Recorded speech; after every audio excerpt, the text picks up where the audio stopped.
நேற்று சென்னையில் பல்வேறு இடங்களில் நாம் தமிழர் கட்சியின் தலைவர் சீமான் அவர்கள் வீட்டு முற்றுகை போராட்டம் நடத்தப்படும்னு பெரியாசிகள் போஸ்டர் ஓட்டிருந்ததை பார்த்தோம். அதே மாதிரி சீமான் அவர்கள் வீட்டில் அதிகாலையிலேயே போலீஸ் அதிகமாக குவிக்க ஆரம்பிச்சிருந்தாங்க. கொஞ்சம் கொஞ்சமாக அந்த இடமே ஸ்தம்பிக்கிற அளவுக்கு பெரியாசிகள் கூட்டிட்டாங்க.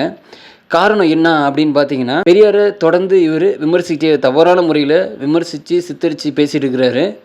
அதுக்கு ஆதாரம் கேட்டால் ஆதாரம் நீங்கள் தான் கொடுக்கணும் அப்படிங்கிறாரு. நான் கேட்குறது ஒன்றுனா என்னோட தரப்புலேருந்து, இவ்வளோ நாள் சீமான் அவர்களுக்கு பெரியார் தவறானவர்னு தெரியலையா? ஸோ நேற்று கொடுக்குற பேட்டியிலேருந்து பெண் விடுதலை பற்றி பேசுகிறாரு. அதுக்கு அடுத்த நாளே மாற்றி பேசுகிறாரு. ஒரு நிலையில்லாத ஒரு அரசியலை பண்ணுறது மாதிரி தான் எனக்கு தோணுது. நேரத்துக்கு ஏற்ற மாதிரி பேசக்கூடிய சந்தர்ப்பவாதி. அதுக்கேற்ற மாதிரி பிஜேபியிலேருந்து சிலரோட ஆதரவு இவருக்கு வந்திருக்கும் போதே தெரியுது. இவர் யாருடைய கொள்கை வழியில் போயிட்டுருக்கிறாரு, இவர் அரசியல் எதை நோக்கி போயிட்டுருக்குன்னு மக்கள் தான் விழிச்சிக்கணும். ஆனால் ஒன்றுங்க, அவர் திருந்துற மாதிரி தெரிலங்க.